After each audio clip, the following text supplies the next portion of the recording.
होता हूँ ताकि at least you should know that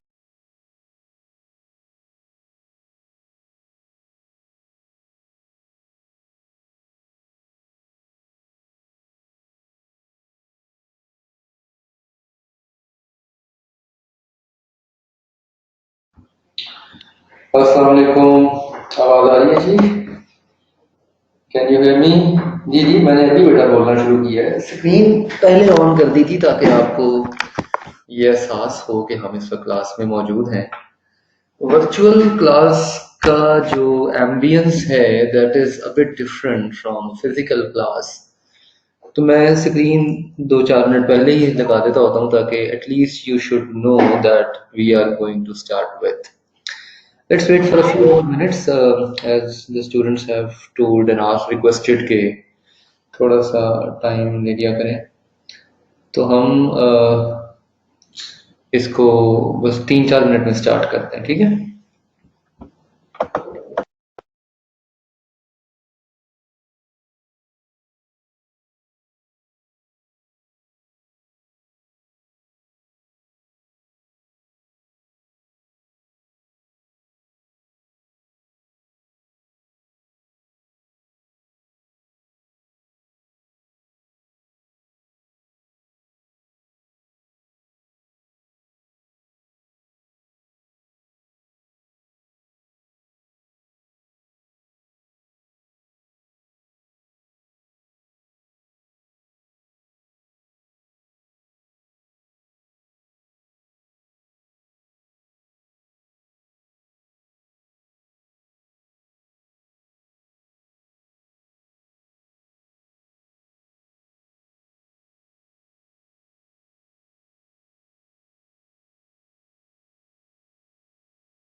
okay जी, सो नवीद साहब के कहने पे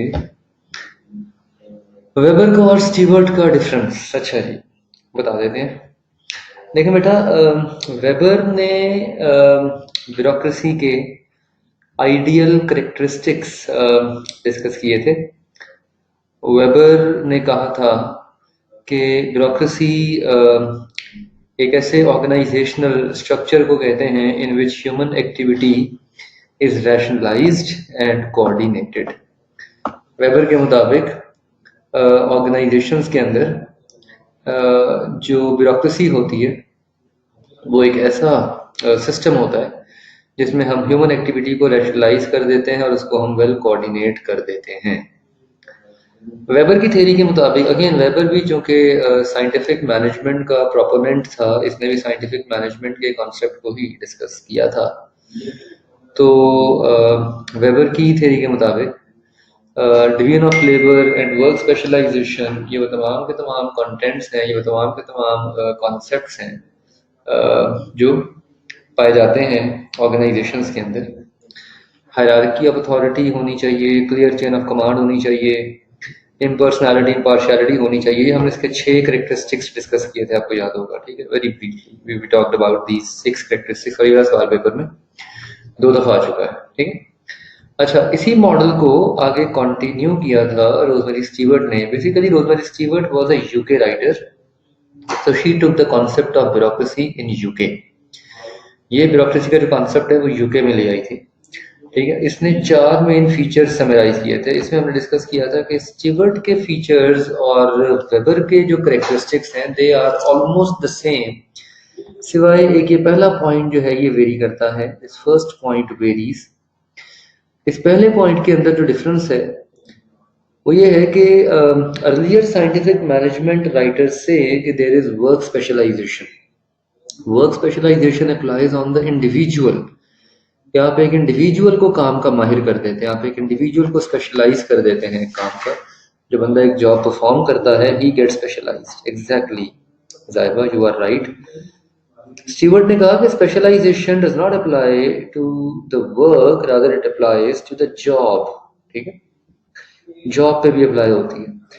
जॉब को स्पेशलाइज करने का मतलब ये है कि आप एक जॉब को करने के प्रोसीजर्स और स्टैंडर्ड्स इतने ज्यादा रिफाइन कर देते हैं, इतने ज्यादा स्ट्रिक्ट कर देते हैं कि वो जॉब कोई भी आगे परफॉर्म कर ले, जॉब कंटिन्यू रहेगी, the job will continue, there is not going to be any discontinuity of the job. Discontinuity नहीं होगी जॉब के अंदर, जॉब जो है वो कंटिन्यूड रहेगी। ठीक है, ये यही एक पॉइंट था जो इसने डिस्कस किया था सेपरेटली। बाकी हायरार्की ऑफ अथॉरिटी वेबर भी कहता है, रोजमेरी स्टीवर्ट भी कहती है। सिस्टम ऑफ रूल्स, अच्छा ये देखें ना, कीवर्ड्स इंपॉर्टेंट है। अगर आप ये कहें कि आप ये वर्ड सिस्टम ऑफ रूल की बजाय आप वेबर का कीवर्ड यूज कर लें, रिटन रूल ऑफ कंडक्ट, ये वाला पॉइंट लिख दें, तो ये गलत हो जाएगा। दैट वुड बी रॉन्ग, ये गलत हो जाएगा। ये जो रिटन रूल ऑफ कंडक्ट है ये गलत हो जाएगा, it is not going to score you mark. ठीक है, अगर स्टीवर्ट पे क्वेश्चन आ रहा है तो स्टीवर्ट के सवाल पे आपको सिस्टम ऑफ रूल्स ही लिखना पड़ेगा। ये वाला तीसरा जो पॉइंट है स्टीवर्ट का, यही लिखना पड़ेगा आपको, तभी आपको मार्क्स मिलेंगे, अदरवाइज आपको मार्क्स नहीं मिलेंगे। तो ये बात थोड़ी सी ध्यान में रखें। ठीक है, ये कहती है इम्पर्सनैलिटी कि एक्सरसाइज ऑफ अथॉरिटी जो है और सिस्टम ऑफ प्रिविलेज जो है और रिवॉर्ड्स जो हैं, they must be clearly based on set of rules. ये सेट ऑफ रूल्स के ऊपर बेस करने चाहिए। ये आखिरी जुमला बेशक काट दें, क्योंकि अब ये स्टीवर्ट के जो रीजंस हैं ब्यूरोक्रेसी की ग्रोथ के, वो माइनस हो गए हैं, वो अब डिस्कस ही नहीं हो रहे, नए टेक्स्ट में है ही नहीं। ये लास्ट सेंटेंस मैंने पहले भी कटवा दिया था, अभी भी से आप एलिमिनेट कर दें। Over difference clear? तो आपने चाहे एक थ्योरी रेप्लिकेट हो रही है, चाहे एक थ्योरी का जो कॉन्सेप्ट है वो रेप्लिकेट हो रहा है, but the important thing is that you need to be very careful that when you are going to reproduce a theory by a particular name, तो उसी के सारे जो की पॉइंट्स है वो आपने यूज करने होते हैं। ओके,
ओके जी। सो हमारा जो टॉपिक है आज का वो है chapter number 2, and that is business environment, second chapter. हमने डिस्कस किया कि मॉडर्न थेरीज जो हैं, मॉडर्न थेरीज कहती हैं कि ऑर्गेनाइजेशंस जो हैं इनके इंटरनल मैनेजमेंट के साथ साथ एक्सटर्नल फैक्टर्स भी इंपॉर्टेंट है। हमने सिस्टम अप्रोच की बात की थी, तो सिस्टम अप्रोच के मुताबिक जो हमने सिस्टम अप्रोच को डिस्कस किया था, आपको याद होगा, हमने डिस्कस किया कि system approach says that organisations work like a system that interacts with its environment। Organisation जो है वो एक सिस्टम की तरह काम करती है जो कि अपनी एनवायरनमेंट के साथ इंटरेक्ट करता है। ठीक है, एक सिस्टम जो है वो अपनी एनवायरनमेंट के साथ इंटरेक्ट करता है। एनवायरनमेंट क्या होती है, एनवायरनमेंट का कॉन्सेप्ट क्या है, एनवायरनमेंट के लेवल्स कितने होते हैं, एनवायरनमेंट की लेयर्स कितनी होती है, ये हम सब कुछ इस चैप्टर में डिस्कस करेंगे। It's a very important chapter and the lengthiest chapter of your text book. बहुत इंपॉर्टेंट चैप्टर है और सबसे लंबा चैप्टर भी है आपकी किताब का। It is the lengthiest chapter of the text book. ठीक, इस चैप्टर में हम एनवायरनमेंट के मेनली दो लेवल्स को डिस्कस करेंगे, macro and comparative. Macro environment जो है ये ज्योग्राफिकल होती है, पूरी कंट्री के लेवल पे होती है, और हर लेवल ऑफ एनवायरनमेंट पे हम एक मॉडल को भी डिस्कस करेंगे, will talk about a model. So basically if you look at the concept of environment, अगर हम एनवायरनमेंट के कॉन्सेप्ट को देखें, let me show you how environment works, environment कैसे काम करती है। सो ऑर्गेनाइजेशंस के अंदर एनवायरनमेंट का जो कॉन्सेप्ट है उसको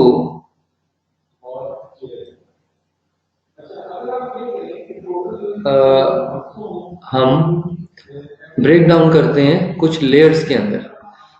इस चैप्टर में से, इस चैप्टर के जो सेकंड हाफ है ना, अभी मैं आपको बताता हूँ इसका, जरा मैं आपको ब्रॉड ओवरव्यू पहले दे दूं। इस चैप्टर के सेकंड हाफ में से तो क्वेश्चन मैंडेटरी होता है। जो इसका पहला हाफ है ना, मैक्रो लेवल एनवायरनमेंट का, द मैक्रो एनवायरनमेंट, उसमें से क्वेश्चन आने के चांसेस वीक होते हैं। ऐसा नहीं है कि बिल्कुल भी नहीं आता, लेकिन अभी तक अगर पास्ट पेपर्स का रिव्यू किया जाए तो पास्ट पेपर्स में अभी तक सबसे कम जो टॉपिक टेस्ट हुआ है वो इस चैप्टर का शुरू वाला हाफ है, the first half of this chapter. उसमें से अभी तक जो क्वेश्चन है वो पेपर में सबसे कम आया है। तो एनवायरनमेंट जो है, for example this is where your organisation is, यहाँ पे आपका इदारा है, this is where your organisation is. और इसकी तीन लेयर्स होती हैं एनवायरनमेंट की। सबसे ऊपर होती है macro environment, at the broadest level there is macro environment. उसके बाद होती है competitive environment, at the second level we have competitive environment, ठीक। And at the third level, I may zoom it a bit for you, at the third level we have micro environment, at the third level we have micro environment, ठीक है। So there are three levels of environment. Environment के तीन main levels होते हैं। Macro environment जो होती है ये ब्रॉडेस्ट एनवायरनमेंट होती है। मैक्रो एनवायरनमेंट को स्टडी करने का जो फ्रेमवर्क है उसे हम पेस्टल एनालिसिस कहते हैं।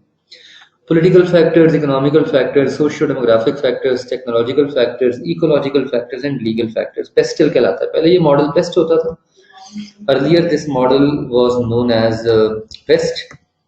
पहले इस मॉडल को हम पेस्ट एनालिसिस कहते थे, अब इस मॉडल को हम पेस्टल एनालिसिस के नाम से जानते हैं। Now we know this model with the name of PESTLE analysis. ये पेस्ट है, political factors, economical factors, social factors, technological factors, और फिर इसके अंदर फर्दर दो फैक्टर्स ऐड हो गए थे जिन्हें हम इकोलॉजिकल और लीगल फैक्टर्स का नाम देते हैं, तो इसे पेस्टल कहते हैं। तो जो मैक्रो एनवायरमेंटल मॉडल है, which is the broadest level environment, the macro environmental model is known as PESTLE analysis, इसे हम पेस्टल कहते हैं, this is known as PESTLE. और इसमें से अभी तक एग्जामिनेशन में सबसे कम क्वेश्चंस अपीयर होंगे। This is a topic which has least been tested in the examination। अभी तक ये वाला टॉपिक एग्जामिनेशन में सबसे कम टेस्ट हुआ है। इसके ऊपर अभी तक 11 अटेम्प्ट्स में, इसके ऊपर अभी तक 11 अटेम्प्ट्स में टोटल 3 सवाल आए हैं सिर्फ, ठीक है। Only 3 questions have appeared so far from this particular topic in the examination। अभी तक इसके ऊपर सिर्फ 3 सवाल आए हैं, इन टोटल 11 अटेम्प्ट्स, ठीक है। तो 11 अटेम्प्ट्स के अंदर अभी तक ये वाला topic, yes Naveed was quite right about it, कि ये वाला टॉपिक लीस्ट टेस्टेड है। इसका जो दूसरा पोर्शन है जो कि कंपैटिटिव एनवायरनमेंट कहलाती है। सो अगर हम बात करें मैक्रो एनवायरनमेंट की, सो मैक्रो एनवायरनमेंट के अंदर we have one model which is PESTLE analysis, ठीक। हाँ, मतलब इट्स इम्पॉर्टेंट, यस। जो अनटॉपिक एरियाज है ना किताब के, अनटेस्टेड टॉपिक एरियाज है किताब के, उसमें से हमेशा क्वेश्चन आने के चांसेस ज्यादा होते हैं। ये बात याद रखिएगा कि जो टॉपिक्स कभी पेपर में टेस्ट नहीं हुए होते उनकी प्रोबेबिलिटी पेपर में आने की हमेशा हाईएस्ट होती है, ठीक। दूसरा जो लेवल है which is competitive environment. Competitive environment में हमारे पास 5 फोर्सेस मॉडल है, वेरी इंपॉर्टेंट मॉडल।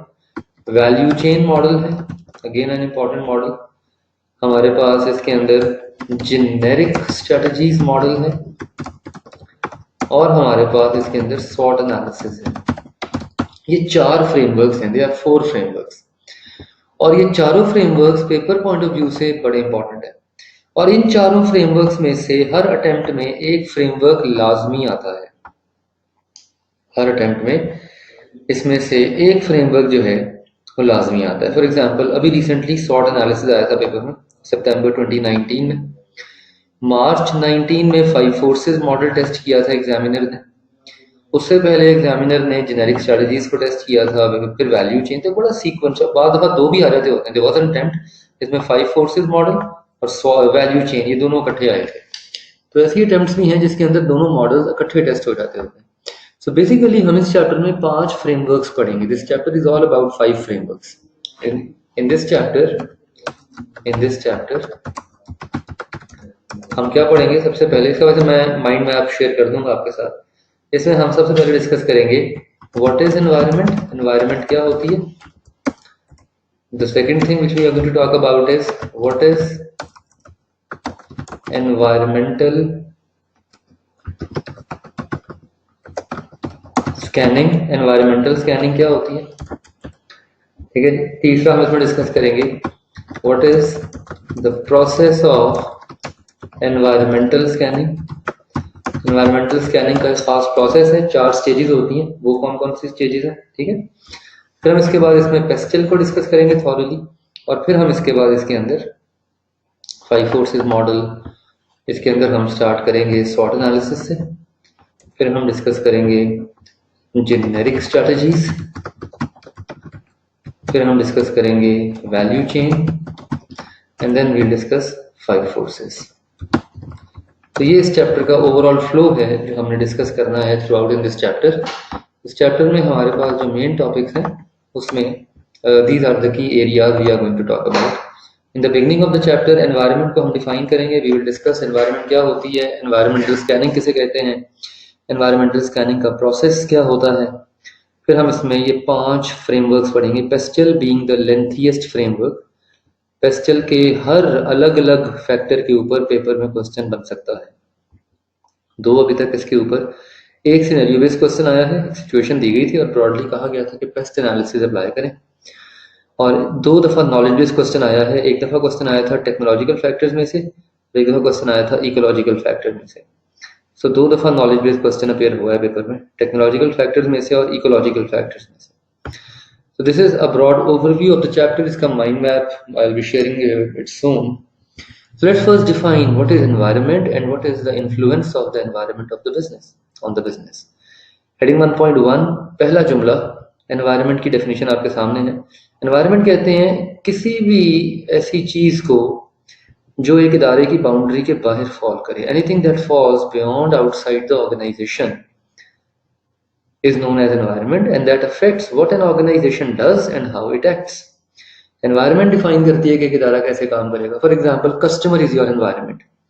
कस्टमर की नीड्स अगर चेंज हो, customer is now becoming more demanding, customer is asking for better quality product for example, तो अब ऑर्गेनाइजेशन को अपने ऑपरेशंस को चेंज करना पड़ेगा, ऑर्गेनाइजेशंस को अपनी प्रोडक्शन लाइन को चेंज करना पड़ेगा, उनको नए प्रोडक्ट्स लॉन्च करने पड़ेंगे। गवर्नमेंट ने कोई नया लॉ लगा दिया, गवर्नमेंट ने कहा जी कि फॉर एग्जांपल अब इंडस्ट्रीज जो हैं वो नेचुरल रिसोर्सेज यूज नहीं करेंगी and they will be using renewable energy, solar पे चली जाएं या इंडस्ट्रीज बायोफ्यूल्स इस्तेमाल करें, ठीक है ना। तो अब इंडस्ट्रीज को फिर अपने सारे ऑपरेशनल मैकेनिज्म्स चेंज करने पड़ेंगे और उनको अपने ऑपरेशनल मैकेनिज्म्स के अंदर ये गवर्नमेंट के इम्पोज्ड लॉज को फॉलो करना पड़ेगा। इसी तो environment actually pressurises organisations to do with the changes in the environment, ठीक है। जो भी चेंज आएगा एनवायरनमेंट में वो ऑर्गेनाइजेशंस को प्रेशराइज करेगा कि इदारा जो है वो अपने आप को उसके अकॉर्डिंगली चेंज करे। और अगर एक ऑर्गेनाइजेशन एनवायरनमेंट के मुताबिक अपने आप को चेंज नहीं करेगी तो दे विल डेफिनेटली सफर। अब ये now this is again the difference, this is what you need to understand and what you need to memorise. कि अगर आपसे क्वेश्चन पूछ ले एग्जामिनर 2 नंबर का पेपर में, व्हाट इज एनवायरनमेंट और how environment affects an organisation, ठीक है। आगे ये जो 2 बुलेट पॉइंट्स हैं ये कमेंट्री है ना, this is the commentary. For example ये 2 डिफरेंट डेफिनेशंस हैं। आर्थर 1996 डिफाइन करता है एनवायरनमेंट को, that business environment encompasses the climate और set of conditions economic, social, political और इंस्टीट्यूशनल जिसमें एक बिजनेस ऑपरेट करता है। एनवायरनमेंट के अंदर एक्सटर्नल फैक्टर्स आ जाते हैं जिसमें अपॉर्चुनिटीज और थ्रेट्स अभी हम डिस्कस करते हैं, what are opportunity and what are threats. Environment business को दो चीजें मुहैया करती है, environment tells you about an opportunity और environment tells about a threat. ये भी हम आगे जाकर डिस्कस करते हैं। ये जॉश और ऑसबोर्न की डेफिनेशन है। अब पेपर में एग्जामिनर आपसे कभी ये क्वेश्चन पुट नहीं करेगा कि how did Arthur define environment और how did Josh and Osborne define the environment. ये कमेंट्री है, सिर्फ रीडिंग के लिए, ठीक है ना। एनवायरमेंटल एनालिसिस का मॉडल कौन सा है? पेस्ट, जो पहले पेस्ट कहलाता था, ठीक है। The earlier this model was known as PEST. Political factors, पहले पॉलिटिकल और लीगल फैक्टर्स को इकट्ठे डिस्कस करते थे। Economic factors, social cultural factors and technological factors, तो कॉमनली इसको पेस्ट कहते थे।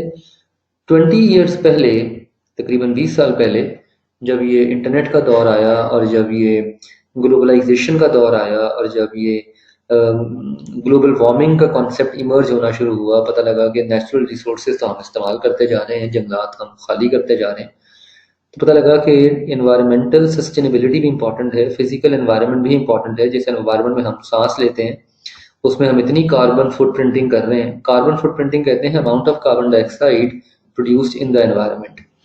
कार्बन फुटप्रिंटिंग अभी हम आगे जाके पढ़ेंगे इकोलॉजिकल फैक्टर्स के अंदर। Carbon footprinting is the amount of carbon dioxide produced in the environment. Environment में प्रोड्यूस की जाने वाली CO2, इसे कहते हैं कार्बन फुटप्रिंट। ये इकोलॉजिकल फैक्टर है। तो और साथ ही हमने लीगल फैक्टर को उसकी अलग हेडिंग दे दी, तो हमने इसको पेस्टल बना दिया। Political factors, economical factors, socio demographic factors, technological factors, ecological factors and legal factors. Her model पे हम, इस पूरे मॉडल में हर लेवल पे हम अलग अलग डिबेट करेंगे, ठीक है। और हम टेक्नोलॉजिकल फैक्टर्स को इसमें थॉरली डिस्कस करेंगे। तो we will be talking about each model, each level separately. मेरी आवाज सबको क्लियर आ रही है? Awais, check your connection please. एक और हम जो मॉडल डिस्कस करेंगे वो कंपैटिटिव एनवायरनमेंट का मॉडल है, जिसे 5 फोर्सेस मॉडल कहते हैं। नाउ अगेन यहाँ पे ये कमेंट्री है, this is the commentary over here. इसको यहाँ पे सिर्फ पढ़ लें। 5 फोर्सेस मॉडल पे डिबेट इस चैप्टर के सेकंड हाफ में आएगी। सो यहाँ पे पेस्टल को अंडरस्टैंड करना ज्यादा इंपॉर्टेंट है। 5 फोर्सेस मॉडल की सिर्फ यहाँ से रीडिंग कर लें, दैट्स फेयर इनफ। अभी हमें 5 फोर्सेस मॉडल पे डेप्थ में नहीं जाना। तो ये पहला सवाल हो गया हमारा, जो भी हमने ऊपर पहला क्वेश्चन लिखा है, व्हाट इज एनवायरनमेंट? एनवायरनमेंट क्या होती है, ठीक है। So environment is defined as, जी मैं कर देता हूँ। Environment is defined as anything that falls beyond the boundary of, this is commentary, ये कमेंट्री है, ठीक है। Commentary means this is just for the purpose of reading, ठीक है। पेस्ट का कॉन्सेप्ट क्लियर होना चाहिए, ठीक है। एक लॉजिकल स्ट्रक्चर ऑफ एनवायरनमेंट को समझने के लिए हम उसे कैटेगराइज कर लेते हैं 4 फैक्टर्स में। Earlier these factors were PEST, now they are known as PESTLE. ये कमेंट्री है, दिस इज कमेंट्री। यहाँ पे ये कमेंट्री है, आगे ये पूरा फ्रेमवर्क हम डिस्कस करेंगे थॉरली, ठीक है। 5 फोर्सेस मॉडल जो है ये यहाँ पे कमेंट्री है, this is commentary right now, but we will discuss it in detail in the next part. Okay, the next question is what is environmental scanning? Environmental scanning क्या होती है और एनवायरनमेंट हमें क्या देती है? देखिए, जब भी एनवायरनमेंट में चेंज आएगा, so remember there is going to be a change in decision making of the organisation. Whenever there is a change in the environment, it changes the decisions of the business. Very simple. जब भी environment में कोई change आता है तो ये आपके business के डिसीजंस को चेंज करता है। एक बिजनेस ने नया प्रोडक्ट लॉन्च करना है, ये डिपेंड करता है कि उसकी एनवायरनमेंट कैसी है, कंपटीशन कैसा है, सप्लायर्स, कस्टमर्स की नीड्स क्या हैं, ठीक है। सो that is how the business decides and the business operates, ठीक है।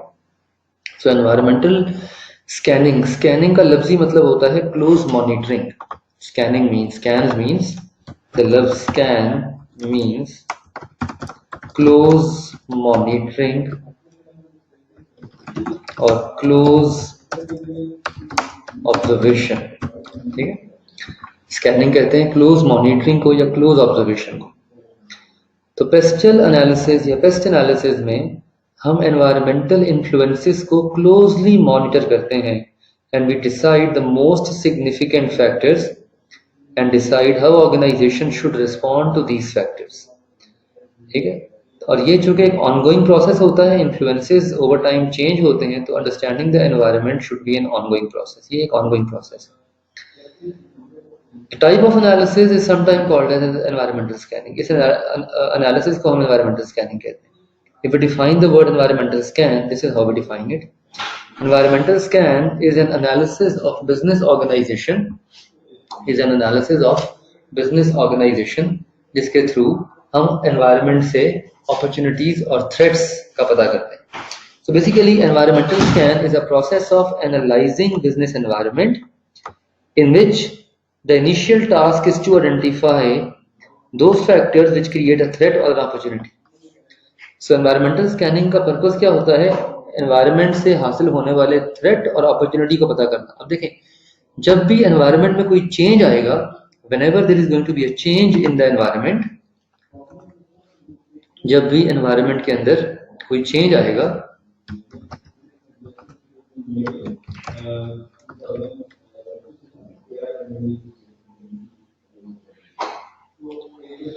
whenever there is going to be a change in the environment, it will bring, जब भी एनवायरनमेंट के अंदर कोई चेंज आएगा, ये इदारे के लिए दो चीजें लेके आएगा। It will bring two things for an organisation. ये एक इदारे के लिए दो चीजें लेकर आएगा। ठीक है, क्या क्या लेकर आएगा एक इदारे के लिए? ये इधर it will bring an opportunity, या ये अपॉर्चुनिटी लेके आएगा। What is an opportunity? Any change in the environment that allows the organization to reach their goals effectively. For example क्या हो सकती है इसकी? Needs of customers are changing. Customers are demanding quality products. ठीक है? This is an opportunity for the organization to provide quality products and increase their revenues. You see? Let's say customer ज्यादा quality मांग रहा है product की, और जब एक कस्टमर क्वालिटी डिमांड करता है, जिसका मतलब है कि ये एनवायरनमेंट का चेंज है। And when customer demands more quality, it opens an opportunity for the organisation कि वो उसी वक्त ज्यादा क्वालिटी मुहैया करे कस्टमर को, जिससे कस्टमर सेटिस्फेक्शन बढ़े। जब कस्टमर की सेटिस्फेक्शन बढ़ेगी, ऑटोमेटिकली कस्टमर जो है वो आपके साथ लॉयल होगा, रेवेन्यूज बढ़ेंगे, प्रॉफिट्स बढ़ेंगे। और दूसरी चीज जो एनवायरनमेंट लेके आती है एक बिजनेस में, they are the threats. वो होते हैं threats. Threats कहते हैं any change in the environment that prevents an organization to reach their goals. कोई भी चेंज एक एनवायरनमेंट में जो एक इदारे को प्रिवेंट करे अपने गोल्स को पूरा करने में, उसे कहते हैं हम threat. That is known as threat. For example, government imposes a new law of minimum wage. ठीक है, गवर्नमेंट ने नया मिनिमम वेज का लॉ लगा दिया। Organizations have to increase the minimum wages at the new level. उनको minimum wages को नए लेवल पे अपग्रेड करना पड़ेगा ना, which might affect their profitability, जिससे उनके प्रॉफिट्स अफेक्ट हो सकते हैं। ठीक है, जिससे उनके प्रॉफिट्स हैं अफेक्ट, तो ये एक उनके लिए थ्रेट बन जाएगा। That might be a threat for them. ठीक है ना? तो जब भी कोई चेंज आएगा एनवायरनमेंट के अंदर, वो एक इदारे के लिए दो चीजें लेके आएगा। It will bring two things for the, इधर it will bring a threat और it will bring an opportunity. या वो इदारे के लिए अपॉर्चुनिटी आएगी, या उसके लिए वो थ्रेट लेके आएगा।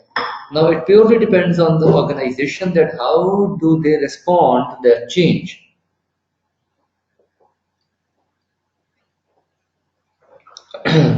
ये इदारे पे डिपेंड करता है कि वो कैसे रिस्पॉन्ड करेंगे उस चेंज को. How are they going to respond to that change. ये भी हम डिस्कस करेंगे मुख्तलिफ किस्म के चेंजेस. ठीक है. सो ये देखें, इसे कहते हैं environmental scanning. This process, this type of analysis is called as environmental scanning.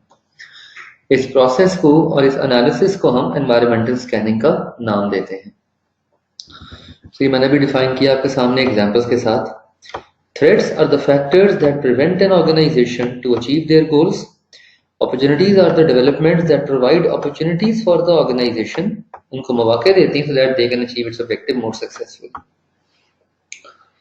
Measures should be considered for reducing and removing significant threats. तो आपको threats को remove करने के लिए measures देने पड़ते हैं.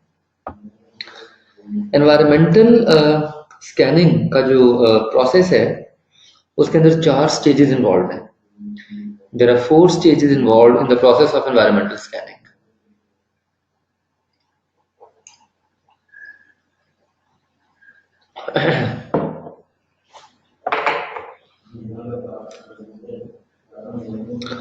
So environmental scanning के process में we have 4 stages involved. 4 stages हैं. ये बड़ा important question है पेपर पॉइंट ऑफ व्यू से. और ये देखें, ये सारा कंटेंट है.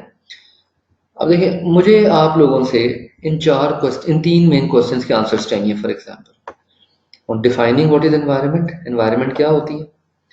What is environmental scanning and what is the process of environmental scanning. ये पहले 2 सफ़ों की जो डिबेट है, पेज नंबर 30 और पेज नंबर 31 की, इन 2 पेजेस की डिबेट पे मुझे इन 3 क्वेश्चंस के आंसर आपसे चाहिए. ठीक. आप इस तरह तैयारी करें कि आप डिबेट के अंदर क्वेश्चंस को आइडेंटिफाई करें और एग्जामिनर ने पेपर में आपसे क्वेश्चंस के थ्रू ही डिबेट को पूछना है. ये बात समझ आ रही है ना? तो अगेन ये मैं थोड़ी सी आपकी स्पून फीडिंग करता हूँ, थोड़ी सी मैं आपकी ब्रेनस्टॉर्मिंग करवाता हूँ कि आप रीडिंग करते हुए टेक्स्ट को ना सवाल लिख लिया करें. फॉर एग्जांपल, ये हेडिंग 1.1 जो है ये व्हाट इज एनवायरनमेंट को आंसर कर रही है. ठीक है. इसी तरह इसमें कुछ कमेंट्री भी है, कमेंट्री सिर्फ रीडिंग के लिए. हेडिंग 1.2 जो है ये एनवायरमेंटल स्कैनिंग को आंसर कर रही है. ठीक है. और इसी के अंदर ये वाला जो फिनोमिना है ये एनवायरमेंटल स्कैनिंग के प्रोसेस को आंसर कर रहा है, यहाँ से ऑनवर्ड्स डाउनवर्ड. ठीक है. ये एनवायरमेंटल स्कैनिंग के प्रोसेस को आंसर कर रहा है. तो आपने बेसिकली इसी तरह क्वेश्चन बाय क्वेश्चन इस कंटेंट को लेके चलना है. अगर आप क्वेश्चन फोकस्ड रीडिंग करेंगे तो यकीन करें आपकी तैयारी भी अच्छी होगी, यकीन करें आपकी समझ भी अच्छी आएगी आपको. जी मौसम, मैं ये कह रहा था कि आपने जब टेक्स्ट को पढ़ना है, एक तो इतना ज़्यादा टेक्स्ट देख के ना, इतने ज़्यादा कंटेंट देख के हम आधी मोटिवेशन तो वैसे ही लूज़ कर जाते हैं. ओहो, इतना ज़्यादा पढ़ना पड़ेगा हमें. हमारी 50% मोटिवेशन तो वहीं पे दम तोड़ देती है जब हम किताब खोलते हैं. मतलब मैं एक एवरेज स्टूडेंट की बात कर रहा हूँ, not all of you obviously, but an average student gets demotivated as soon as he और शी ओपन्स द बुक. कि उसको ना इतना ज़्यादा टेक्स्ट जो है वो एकदम सरप्राइज कर देता है या उसको टेंशन में डाल देता है. अच्छा, ये मैंने पढ़ना है, ये मैंने याद करना है. No, you need not to memorise all. और 2 जुमले पढ़ते हैं तो यस, नींद आनी शुरू हो जाती है. ठीक है. 2 जुमले नहीं पढ़ते और फौरन बोरियत और वो उकताहट शुरू हो जाती है कि मैं क्या चीज़ पढ़ रहा हूँ, मुझे क्या मैं इसमें पढ़ रहा हूँ. और BMBS में ये एक बड़ी कॉमन सी बात है. तो ये आप मतलब you are not someone like alien कि ये सिर्फ आप ही के साथ होता है, किसी और के साथ नहीं होता. मेजॉरिटी के साथ यही होता है. जब वो किताब पढ़ने बैठते हैं तो they start getting monotonous, they start getting bored. अगर आप क्वेश्चंस लिख लेंगे ना, पहले मैंने किन क्वेश्चंस के आंसर ढूंढने हैं, तो आप एक्टिवली प्रेजेंट रहेंगे टेक्स्ट के अंदर, आप बोर नहीं होंगे. एंड सेकेंडली, जब आप क्वेश्चंस ओरिएंटेड स्टडी करेंगे तो तैयारी अच्छी होगी. ठीक है. और कमेंट्री को कमेंट्री समझ के पढ़ें, कंटेंट को कंटेंट समझ के पढ़ें और याद करें, इंशाल्लाह तैयारी अच्छी होगी.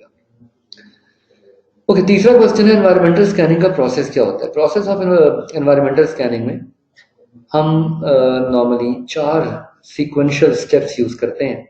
पहला स्टेप होता है स्कैनिंग. स्कैनिंग कहते हैं ब्रॉड सर्वेलेंस को, जनरल और ब्रॉड सर्वेलेंस. सर्वेलेंस का मतलब होता है सरफेस लेवल मॉनिटरिंग.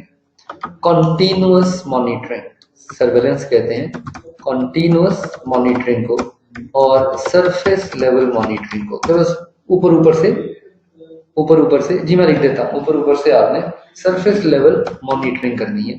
ठीक है, आपने सरफेस लेवल, बस आपने ये समझना है कि क्या एनवायरनमेंट के सिग्नल्स हैं, identify early signals of possible environmental change, detect environmental change which are already under वे।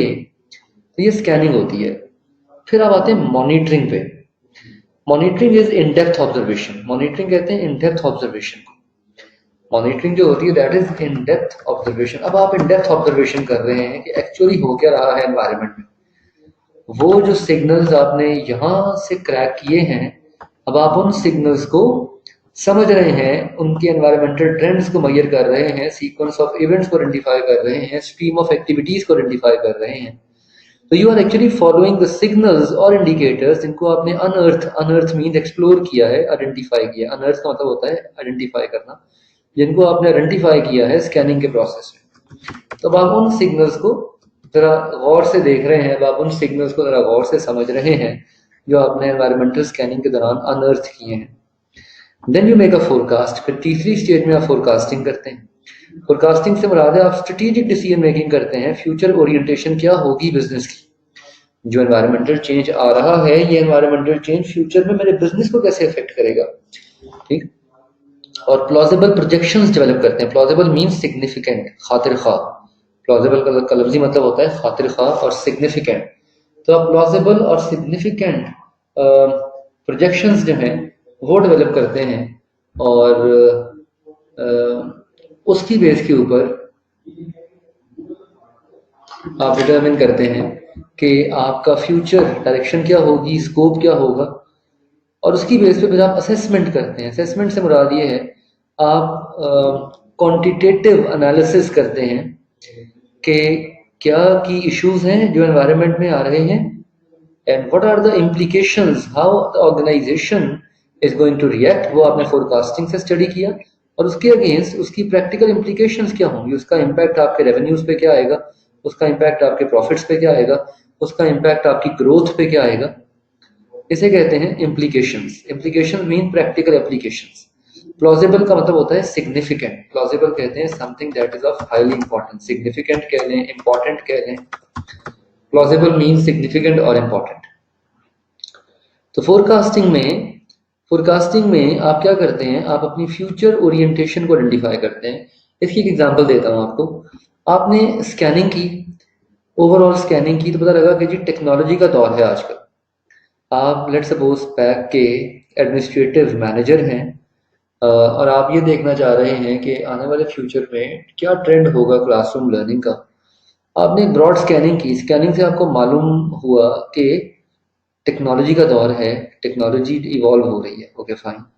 अब आप उसकी मॉनिटरिंग करेंगे। अच्छा, वो जो भी हमने ऊपर पेस्टल का टूल डिस्कस किया है, वो पेस्टल का टूल हम एक्चुअली मॉनिटरिंग पे अप्लाई करते हैं, यहाँ पे यूज होता है। अब आप इन डेप्थ ट्रैकिंग करेंगे, अब आप इन डेप्थ एनवायरमेंटल ट्रेंड्स को मेजर करेंगे। फॉर एग्जांपल टेक्नोलॉजी का इम्पैक्ट एकेडमिक सेक्टर पे क्या है, क्या ट्रेंड्स हैं टेक्नोलॉजी के, तालीमी इदारे किस तरह टेक्नोलॉजी को अडॉप्ट कर रही हैं, how are they using internet, उनके सीक्वेंस ऑफ इवेंट्स क्या हैं, किस तरह इदारे जो हैं वो टेक्नोलॉजी को इस्तेमाल कर रहे हैं अपनी क्लासरूम लर्निंग के अंदर। तो अब आप उन सिग्नल्स को जरा डिटेल में स्टडी करेंगे, and then you will forecast. अब आप डिसीजन मेकिंग लेंगे, डिसीजन मेकिंग करेंगे क्या future of classroom learning change होगा, क्या हमें आने वाले कल में वर्चुअल क्लासेस में शिफ्ट होना पड़ेगा, ऑनलाइन क्लासेस ऑफर करनी पड़ेंगी, ये आपकी फोरकास्टिंग है। तब आप सिग्निफिकेंट प्रोजेक्शंस डिफाइन कर रहे हैं कि पैक को अगले 2 सालों में ऑनलाइन क्लासेस शुरू कर देनी चाहिए क्योंकि एनवायरनमेंट में टेक्नोलॉजिकल चेंज आ रहा है, ये फोरकास्टिंग है। और फिर आप उसकी असेसमेंट करेंगे, then you will assess it. ठीक है, फिर आप उसकी असेसमेंट करेंगे, वो जो स्कैनिंग, मॉनिटरिंग और फोरकास्टिंग में जो आपने डिटेल्स निकाली हैं, अब आप उसकी असेसमेंट करेंगे कि क्या इश्यूज हैं, टेक्नोलॉजिकल चेंजेस क्या क्या हैं, और उसका प्रैक्टिकल इम्प्लीकेशन क्या होगी हमारे लिए। अगर हम ऑनलाइन क्लासेस इनिशिएट कर देते हैं तो उसका इम्पैक्ट क्या होगा हमारी स्टूडेंट इंटेक के ऊपर, उसका इम्पैक्ट क्या होगा हमारे रेवेन्यूज के ऊपर, हमारे प्रॉफिट्स के ऊपर, उसका इम्पैक्ट क्या होगा हमारे ओवरऑल बिजनेस की स्ट्रेंथ के ऊपर। That is an assessment you are making. तो असेसमेंट के अंदर फिर आप उस आने वाले चेंज का इम्पैक्ट मेजर करते हैं अपने बिजनेस के ऊपर। So that's a very simple 4-stage process of environmental scanning. Scan करते हैं पहले, एक सरफेस लेवल मॉनिटरिंग करते हैं, सर्वेलेंस जिसे कहते हैं, सर्वेलेंस, ठीक है। नहीं, फोरकास्टिंग में आप सिर्फ अपनी फ्यूचर प्रोजेक्शन को डिफाइन करते हैं, हमें फ्यूचर में ऑनलाइन क्लासेस स्टार्ट कर देनी है, ये फोरकास्टिंग है। वो ऑनलाइन क्लासेस स्टार्ट करने से आपके इदारे की हेल्थ पे क्या फर्क पड़ेगा, ऑनलाइन क्लासेस स्टार्ट करने से आपके प्रॉफिट्स, आपके रेवेन्यूज पे क्या फर्क पड़ेगा, वो असेसमेंट है, वो इम्प्लीकेशन है। Forecasting is only determining a decision or a change what should be done regarding a particular environmental change. ठीक है, फोरकास्टिंग में आप सिर्फ एक डिसीजन की बात करते हैं कि हमें क्या डिसीजन लेना है फ्यूचर में जो इस चेंज से ड्राइव हो रहा है, जो हमने मॉनिटरिंग में डिस्कस किया है, ठीक है ना। और असेसमेंट में फिर आप उस चेंज की वजह से फिर आप उसकी इम्प्लीकेशंस को स्टडी करते हैं कि इसका इम्पैक्ट क्या होगा बिजनेस की हेल्थ के ऊपर, बिजनेस के ऑपरेशंस के ऊपर, वेज ऑफ डूइंग थिंग्स के ऊपर, how is it going to impact it, got it. So ये बेसिकली एक इंपॉर्टेंट क्वेश्चन है एनवायरमेंटल स्कैनिंग का। अच्छा, हेडिंग 1.3 जो है दैट इज ऑल कमेंट्री, ये सारी कमेंट्री, ये सारी कमेंट्री, इसमें हमने सारी बातें ऊपर डिस्कस कर ली है। हेडिंग 1.3 जो आपके अगले पेज पे आ रही है, this heading is all commentary, सारी कमेंट्री, इसमें कोई नई चीज नहीं, आप पढ़ लें इसको बेशक, इसमें कोई नई चीज नहीं। Organizations need to be aware of the influence of the environmental factor on their activities and how the decision and action can be affected by the changes in the environment that provide threats or opportunities. पहले बात हो गई है। Environmental scanning is associated with strategic planning and information, although some awareness of the business environment is needed at all levels within the organization. Environment influences differ from organization to organization and other circumstances. Understanding the environment can be improved by paying attention to news about political and legal development. ये monitoring की बात हो रही है, अभी हमने ऊपर scanning के प्रोसेस में मॉनिटरिंग को डिस्कस किया है, ये सारी मॉनिटरिंग की बात हो रही है, ठीक है। और नीचे एक दो एग्जांपल्स दिए हैं। फॉर एग्जांपल, गवर्नमेंट ने एक पॉलिसी चेंज की है, तो हर बिजनेस को अपने आप को उस नई पॉलिसी के मुताबिक अडेप्ट करना पड़ेगा। कोई नई टेक्नोलॉजी इंट्रोड्यूस हुई है, पुरानी टेक्नोलॉजी डिसकंटिन्यू हो गई है, for example type writers discontinue हो गए हैं, कंप्यूटर्स हैव रिप्लेस्ड देम। तो 8 से 20 साल पहले जो इदारा टाइप राइटर मैन्युफैक्चर किया करता था, आज अगर वो इदारा कीबोर्ड नहीं मैन्युफैक्चर करता तो वो इदारा इंडस्ट्री में नहीं होगा, ऑब्वियसली। 8 से 30 साल पहले जो इदारा कल ब्लैक एंड वाइट टेलीविजन बनाया करता था, आज अगर वो इदारा एलईडीज नहीं बनाता तो वो मार्केट में नहीं होगा, ऐसा ही है ना। तो टेक्नोलॉजी की वजह से आपको अपने प्रोडक्ट चेंज करने पड़ते हैं, तो ये एक एग्जाम्पल है टेक्नोलॉजिकल एडवांसमेंट्स। तो यू कैन वेरी फेयरली सी कि इस हेडिंग में कुछ नया नहीं है, इस हेडिंग के अंदर कोई ऐसा नई बात नहीं हो रही, इसमें वही बातें हैं जो हमने अभी ऊपर डिस्कस की हैं। So we have not talked about anything new in this particular heading. तो अभी तक हम लोगों ने इन 3 क्वेश्चंस का आंसर दिया है, एनवायरनमेंट क्या होती है, एनवायरमेंटल स्कैनिंग क्या होती है, और एनवायरमेंटल स्कैनिंग का प्रोसेस क्या होता है। We have rightly answered these 3 questions, और इन पहले 2 सफ़ों में से आपसे इन्हीं 3 सवालों के जवाब चाहिए प्रिसाइजली, ठीक है जी। ओके, तो वो मॉडल जो हमने एनवायरमेंटल स्कैनिंग में इस्तेमाल करना है, जिसे हम पेस्टल एनालिसिस कहते हैं, वो मॉडल जिसे हम पेस्टल का नाम देते हैं, जिसे हमने एनवायरमेंटल स्कैनिंग में यूज करना है, अब हम उस मॉडल की डिस्कशन करेंगे। So we will talk about PESTLE now, हम पेस्टल की बात करेंगे। पेस्टल कहते हैं पॉलिटिकल फैक्टर्स को, इकोनॉमिकल फैक्टर्स को, सोशल फैक्टर्स को, टेक्नोलॉजिकल फैक्टर्स को, इकोलॉजिकल फैक्टर्स को और लीगल फैक्टर्स को। This is known as PESTLE, this is known as PESTLE. तो सबसे पहले हम बात करेंगे पॉलिटिकल एंड लीगल फैक्टर्स की। अच्छा, आपकी किताब में पॉलिटिकल और लीगल फैक्टर्स को साइड बाय साइड डिस्कस किया जा रहा है, चूंकि लीगल फैक्टर्स जो हैं ये गवर्नमेंट ही ड्राइव करती है ना, legal factors are driven by the government. Government define करती है कि लॉज कैसे इंपोज होंगे, गवर्नमेंट डिफाइन करती है कि लीगल फैक्टर्स की इम्प्लीकेशंस क्या होंगी। तो normally political and legal factors को साथ साथ डिस्कस किया जाता है, they are discussed simultaneously. Politics and law have an extensive influence. जी आज 7:30 तक ही करेंगे इंशाल्लाह। कल सैटरडे है, कल शायद थोड़ी सी एक्सटेंड कर लें चूंकि वीकेंड है, तो आज हम 7:30 तक ही करेंगे। Politics, government and laws, they have a deeper influence on business affairs, political decisions, political stability or instability, and any change in law can affect different aspect of a business activity. Very simple. नई government आई है, for example पिछली government जो थी उसका ज़्यादा रुझान, उसका ज़्यादा फोकस इंफ्रास्ट्रक्चरल डेवलपमेंट पे था। जब नून लीग का दौर था तो मेट्रो ट्रेन सिस्टम का प्रोजेक्ट चल रहा था, फ्लाईओवर्स बन रहे थे, डेवलपमेंटल प्रोजेक्ट्स बहुत हो रहे थे। जब से नई गवर्नमेंट आई है उन्होंने डेवलपमेंटल प्रोजेक्ट्स को थोड़ा सा डिसकंटिन्यू कर दिया है and they have started paying more attention on let's say services. Local entrepreneurs जो होते हैं, जो छोटे मोटे बिजनेस होते हैं, specially small and medium level enterprises जो होती हैं, they have a grave impact. उनके ऊपर एक ग्रेव इम्पैक्ट, ग्रेव कहते हैं डीप इम्पैक्ट, ग्रेव का मतलब होता है बहुत खातिर खा, गहरा इम्पैक्ट। तो उनके ऊपर एक ग्रेव इम्पैक्ट होता है minor changes of political and legal frameworks का। Sometimes small and medium level businesses close down due to instability of the political system। बहुत दफा वो कारोबार ठप हो जाते हैं, बंद हो जाते हैं। मल्टीनेशनल कंपनीज के ऊपर एक एडिशनल प्रॉब्लम होती है कि वो जिस मुल्क में ऑपरेट करते हैं उसे उस मुल्क की पॉलिटिकल कंडीशंस को फॉलो करना पड़ता है। जैसे मैकडोनल्ड्स है, अगर पाकिस्तान में ऑपरेट करेगा तो यहाँ के लॉस फॉलो करेगा, अगर अमेरिका में ऑपरेट करेगा तो वहाँ के लॉस फॉलो करेगा, अगर यूरोप में ऑपरेट करेगा तो वहाँ के लॉस फॉलो करेगा। तो मल्टीनेशनल कंपनीज जो हैं उनके जो कवानीन हैं वो थोड़े से वेरी करते हैं, उनके रूल्स जो हैं वो थोड़े से वेरी करते हैं, ठीक है। तो ये एक अलग मुसीबत होती है उनके लिए। खैर अभी हम एमएनसीज के ऊपर बात करेंगे आगे जाके। पॉलिटिकल फैक्टर्स किस किस डायमेंशन में बिजनेस एक्टिविटीज को अफेक्ट करते हैं? What are the key dimensions in which political factors may have an impact on the business activities? ये important है। Ideally 6 dimensions होते हैं, there are 6 dimensions. There are 6 dimensions in which political factors affect business activities. Nationalization and privatization, transport and infrastructure, education, vocational training, environmental policy, and taxation and subsidies. There are 6 dimensions। अब ये बड़ा straight forward ये content है, that's a very interesting content. Straight forward knowledge based 6 number का सवाल बनता है paper में।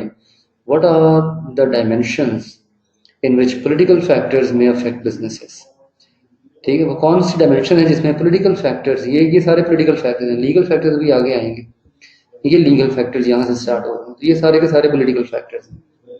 तो ये 6 नंबर का सवाल है पेपर के हवाले से कि वो कौन से पॉलिटिकल फैक्टर्स हैं जो बिजनेस की एक्टिविटीज को अफेक्ट करते हैं। तो पहला पॉलिटिकल फैक्टर है इंडस्ट्री नेशनलाइजेशन और industry privatisation.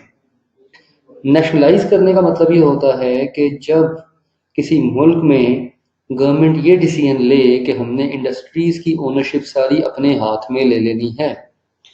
When the government decides that they are going to take the ownership of the industry, इसे कहते हैं nationalisation.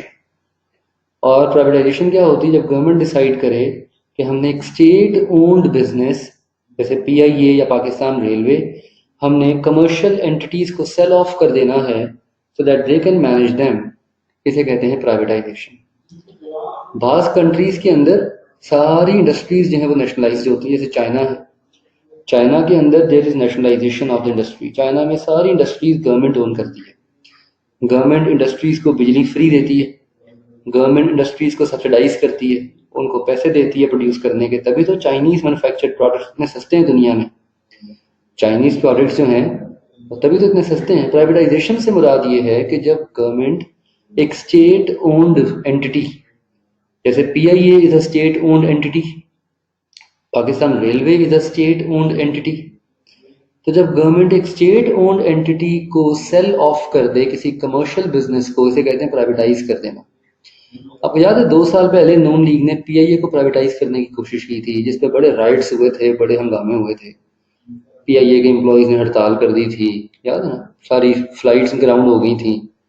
That was an effort to privatize. Noon League ने कोशिश की थी पीआईए को प्राइवेटाइज करने की, लेकिन नहीं कामयाब हुई थी वो एक्टिविटी। क्योंकि जब भी आप किसी सरकारी इदारे को प्राइवेटाइज करते हैं तो प्राइवेट एंटिटी में जब वो कन्वर्ट होता है तो सबसे पहला काम ये होता है कि जो भी इदारा उसे परचेज करता है, हाँ एग्जैक्टली, बेसिकली आप वो इसे मियां मंशा और खाकान अब्बासी जो है उसके स्टेक्स थे।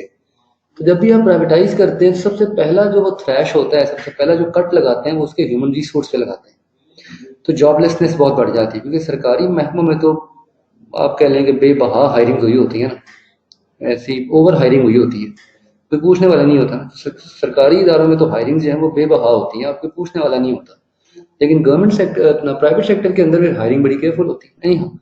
So in some countries, industries are nationalized and owned wholly or partly by the state. Occasionally, after a change of the government, an incoming government may decide to nationalize a business or give ownership of existing commercial business to the state. इसे कहते हैं nationalization. Or in other cases, a government may introduce a policy of denationalizing or privatization and transferring ownership of state-owned business to the commercial companies. दोनों cases में changes आएंगे और दोनों cases में political change की वजह से आपके बिजनेस के ऑपरेशंस चेंज होंगे। फॉर एग्जांपल, पाकिस्तान में गवर्नमेंट डिसाइड करे कि टेक्सटाइल अब गवर्नमेंट खुद चलाएगी, सारे टेक्सटाइल मिल ओनर्स जो हैं वो अपने अपने ओनरशिप अपनी अपनी मिल्स की गवर्नमेंट को हैंड ओवर कर दें। ठीक है, अब ये बहुत बड़ा इम्पैक्ट है, अब टेक्सटाइल मिल ओनर्स इससे बहुत अफेक्ट होंगे। एग्जैक्टली जैसे भुट्टो ने किया था, भुट्टो ने 1970 में नेशनलाइजेशन करने की कोशिश की थी पूरे पाकिस्तान में, बैंक्स को नेशनलाइज कर दिया था, इंडस्ट्रीज को नेशनलाइज करने की कोशिश की थी। हाँ, भुट्टो ने किया था 1970s में। फिर ज़ियाउल हक ने जब मार्शल लॉ लगाया था उसने फिर उसके डिसीजन को रिवोक कर दिया था। ठीक है ना, यानी हाँ, तो इसे कहते हैं नेशनलाइजेशन। ये गवर्नमेंट का डिसीजन होता है, तो ये पॉलिटिकल फैक्टर है जो कि डायरेक्टली इफेक्ट करेगा बिजनेस की एक्टिविटीज को। इसी तरह ट्रांसपोर्ट और infrastructure, businesses rely on transport system. Very simple, transport system जितना स्ट्रांग होगा उतनी बिजनेस एक्टिविटी बेहतर होगी, क्योंकि ट्रांसपोर्ट सिस्टम के थ्रू बिजनेस अपने गुड्स मूव करते हैं, अपने एम्प्लॉयज को कम्यूट करते हैं। Quality of road transport system depends on the infrastructure of roads. अब 90% किसी भी मुल्क में जो ट्रांसपोर्ट नेटवर्क होता है वो गवर्नमेंट ओन करती है। रोड नेटवर्क और रेल नेटवर्क सारा गवर्नमेंट का होता है, लेकिन उसको मैनेज कमर्शियल कंपनीज करती हैं। जैसे पाकिस्तान की एग्जांपल ले लें, मोटरवे की बात करें तो मोटरवे स्टेट ओन्ड है, लेकिन मोटरवे की जो मैनेजमेंट है वो कमर्शियल कंपनीज के पास है, कमर्शियल इदारे मोटरवे को मैनेज करते हैं। तो गवर्नमेंट की जो पॉलिसीज होती हैं ट्रांसपोर्ट पे और बिल्डिंग रोड्स और रेल नेटवर्क्स के ऊपर, they can have an important effect on business activity. ठीक है ना, जितनी ज्यादा रोड नेटवर्क स्ट्रॉन्ग होगी, जितनी ज्यादा रोड्स होंगी, इतनी एक्टिविटी आपके मुल्क में स्ट्रॉन्ग होगी, इतने आपके बिजनेस ज्यादा फ्लरिश करेगा। ठीक है जी, सो काफी आज के लिए डिस्कशन फॉर टुडे। बाकी से हम इंशाल्लाह फिर यहीं से कंटिन्यू करेंगे। कल हम पॉलिटिकल फैक्टर्स को वाइंड अप करके लीगल फैक्टर्स पर डिस्कस करना स्टार्ट करेंगे। इंफ्रास्ट्रक्चर कहते हैं ढांचे को, लफ्जी मतलब होता है ढांचा। फिजिकल इंफ्रास्ट्रक्चर जैसे एक नेटवर्क है ना, रोड इंफ्रास्ट्रक्चर का मतलब ये है कि कौन सी रोड कहाँ जा रही है, कौन सी रोड किसको कनेक्ट कर रही है। ठीक है जी, Aftab please put your question again. I am sorry, I just skipped your question. Kindly repeat your question please. 2 minute. और Aftab, you may put your question on WhatsApp. ठीक है,